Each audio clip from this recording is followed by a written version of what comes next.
Allahu Akbar,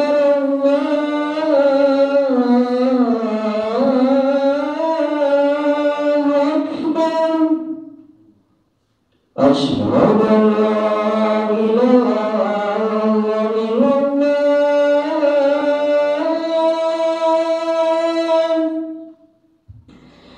Alhamdulillah, alhamdulillahi rabbil alamin.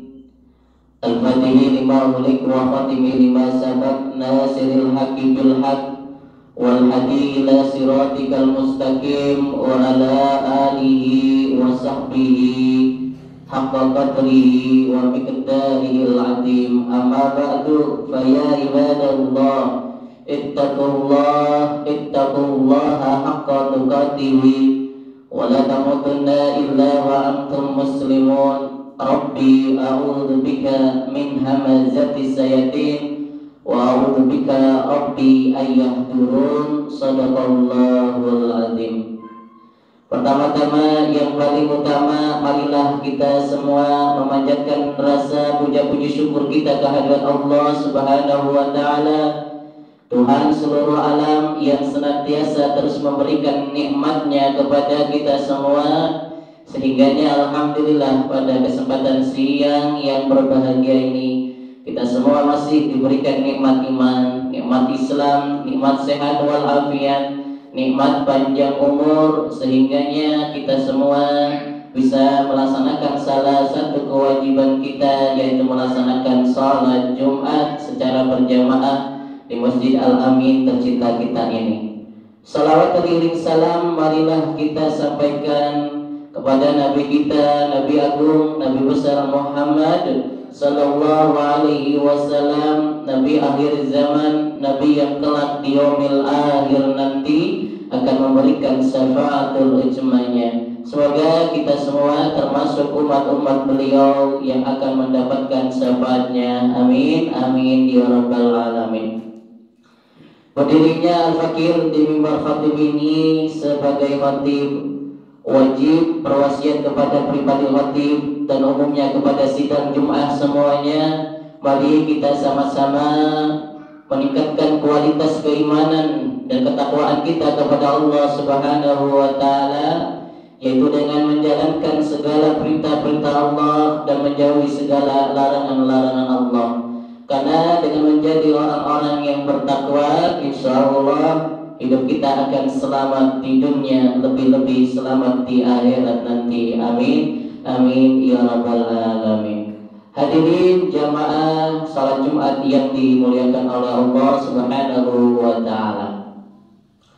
Akhir-akhir ini negara kita, negara Indonesia, digemparkan dengan berbagai macam kasus pembunuhan yang dilakukan oleh orang-orang yang tidak bertanggung jawab.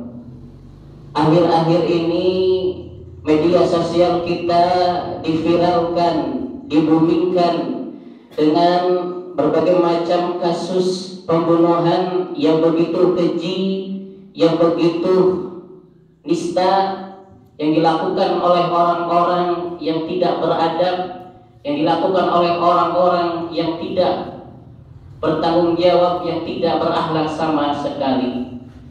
Bahkan kasus yang viral saat ini yang berada di Ngawi, yaitu sampai dimutilasi, dibunuh, dimutilasi, badannya dicincang-cincang, kepalanya dipotong, kakinya dipotong, tangannya dipotong, karena hanya alasan yang boleh dikatakan alasan yang tidak logis. Dan kalau kita sebagai orang yang beriman tidak perlu terjadi yang namanya pembunuhan. Sebelumnya juga terjadi pembunuhan yang dilakukan di dunia artis yang viral hanya gara-gara sakit hati, hanya gara-gara salah paham, hanya gara-gara dendam kusumat, akhirnya sampai terjadi yang namanya pembunuhan. Jelas dengan adanya kejadian-kejadian pembunuhan yang terjadi di Indonesia ini, jelas ini sungguh memperhatikan buat kita. Cuman diri kita bisa ambil pelajarannya dari kejadian-kejadian yang terjadi saat ini, yang viral saat ini, yang booming saat ini, dengan kejadian-kejadian pembunuhan yang sungguh tidak beradab ini, yang sungguh biadab ini, sampai-sampai mutilasi, dan ini bahkan sudah tingkat nasional informasinya. Ini yang baru ketahuan, yang belum ketahuannya. Apa yang boleh kita ambil pelajarannya? Apa yang boleh kita ambil hikmahnya? Jelas yang pertama yang harus kita lakukan adalah kita semua harus menjaga keimanan dan ketakwaan kita kepada Allah Subhanahu wa Ta'ala. Karena orang yang beriman, karena orang yang masih ada imannya, yang selalu berusaha meningkatkan keimanan kepada Allah Subhanahu wa Ta'ala, pasti akan takut untuk melakukan perbuatan-perbuatan maksiat, akan takut untuk melakukan apa yang dilarang oleh Allah Subhanahu wa Ta'ala. Ini poin penting yang perlu kita perhatikan bagi diri kita. Makanya yuk, mari kita tingkatkan ketakwaan iman kita kepada Allah Subhanahu wa Ta'ala. Ajak istri kita, keluarga kita, anak-anak kita tentang keimanan, tentang ketakwaan dari kecil, agar apa? Biar mereka terbentengi, biar mereka bisa menjaga dirinya dari perbuatan-perbuatan yang keji dan mungkar. Terus yang kedua, dari kasus-kasus pembunuhan yang terjadi, kalau kita lihat sebabnya, kita semua jelas harus bisa menjaga adab dan akhlak kita. Harus bisa menjaga, menahan hawa nafsu kita. Sebab kalau kita dengar alasannya, kenapa membunuh si korban, kenapa sampai mutilasi, itu sebabnya cuma hal sepele, merasa sakit hati. Mulutnya nggak bisa dijaga, nggak bisa jaga lisannya, ngomong seenaknya sendiri. Lisannya ngomong seenaknya sendiri, sakit hati. Yang korbannya, mohon maaf, nggak bisa jaga lisannya, sehingga pelakunya, yang mohon maaf, imannya tipis, yang sukanya maksiat, akhirnya apa? Terbawa hawa nafsunya, karena nggak terima. Hawa nafsunya terbawa, terhasut oleh godaan setan, akhirnya melampiaskan dengan melakukan pembunuhan. Mending kalau pembunuhan saja, tapi ini sampai dimutilasi, sampai dipotong-potong. Ini kan lebih kejam daripada hewan. Sifatnya sudah lebih kejam daripada hewan. Maka penting sekali bagi kita untuk bisa menjaga diri kita, menjaga akhlak kita, menjaga adab kita, terutama lisan kita. Lisan ini mungkin tidak kalau dari segi peralatan mungkin tidak setajam pedang, tapi kalau sudah terpeleset bahaya. Bahkan ulama menggambarkan bahwasanya tergelincirnya lisan itu lebih berbahaya daripada tergelincirnya kaki. Tergelincirnya kaki lebih baik daripada tergelincirnya lisan. Kalau kita tergelincir kaki kita, yang sakit cukup kaki kita yang kita rasakan. Tetapi kalau lisan yang sudah tergelincir, kita ngomong apa adanya, suka menghina, suka meledek, suka mencaci maki, yang sakit itu bukan diri kita saja, tapi banyak orang yang tersakiti. Akhirnya apa? Kalau orang yang sudah tersakiti pasti akan membalaskan. Kalau tidak ada keimanannya, akan dendam, apalagi sudah dendam. Itu sangat bahaya. Maka dengan adanya kasus-kasus seperti ini, yuk perbaiki diri kita, jaga keimanan kita, ketakwaan kita kepada Allah Subhanahu wa Ta'ala, dan tentunya kita semua harus bisa menjaga akhlak kita, menjaga hawa nafsu kita agar diri kita tidak terbawa oleh godaan-godaan setan yang terkutuk. Mungkin kita sudah tahu yang manusia itu memang pasti akan meninggal dunia, karena Allah sudah menggambarkan dalam Al-Quran bahwasanya setiap manusia yang bernyawa, setiap makhluk yang bernyawa pasti akan mengalami kematian. Cuman ya kematian yang normal-normal saja. Memang sudah waktunya kita meninggal dunia. Jangan sampai kita membunuh orang. Naudzubillah min dzalik. Kan sudah jelas, kullun nafsin dha'iqatul maut, bahwa sesungguhnya setiap yang bernyawa pasti akan mengalami kematian. Summa ilaina turja'un.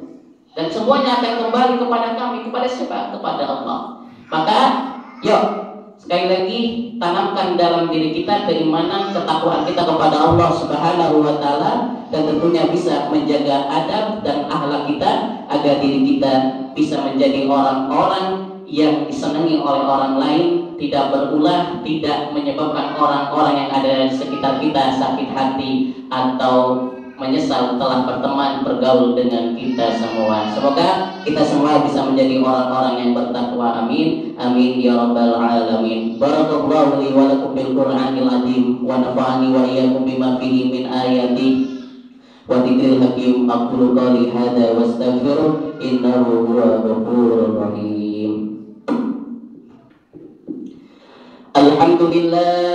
Alhamdulillahilladzi 'allama bil qalam, 'allamal insana ma lam ya'lam.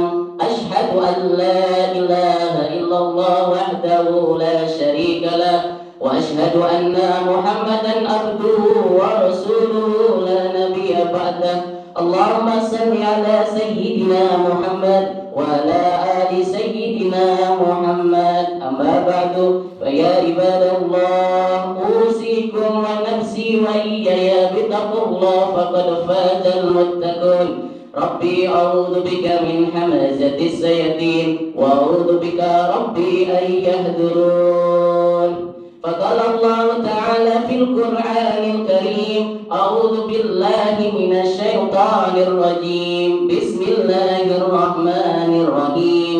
إن الله وملائكته يصلون على النبي يا أيها الذين آمنوا صلوا عليه وسلموا تسليما. اللهم صل على سيدنا محمد وعلى آل سيدنا محمد كما صليت على سيدنا إبراهيم وعلى آل سيدنا إبراهيم وبارك على سيدنا محمد وعلى آل سيدنا محمد كما باركت على سيدنا إبراهيم وعلى آل سيدنا إبراهيم في العالمين إنك حميد مجيد. اللهم اغفر للمسلمين والمسلمات والمؤمنين والمؤمنات الأحياء منهم والأموات إنك سميع قريب مجيب الدعوات يا قاضي الحاجات. اللهم تقبل منا إنك أنت السميع العليم وتب علينا يا مولانا إنك أنت التواب الرحيم. اللهم اغفر لنا ذنوبنا ووالدينا وارحمهما كما ربيانا صغارا. اللهم إنا نسألك رضاك والجنة ونعوذ بك من سخطك والنار. ربنا ظلمنا أنفسنا وإن لم تغفر لنا وترحمنا لنكونن من الخاسرين. ربنا آتنا في الدنيا حسنة وفي الآخرة حسنة وقنا عذاب النار. وصلى الله على سيدنا محمد وعلى آله وصحبه وبارك وسلم والحمد لله رب العالمين. عباد الله، إن الله يأمر بالعدل والإحسان وإيتاء ذي القربى وينهى عن الفحشاء والمنكر والبغي يعظكم لعلكم تذكرون. ولذكر الله الأكبر. أقيم الصلاة. الله أكبر.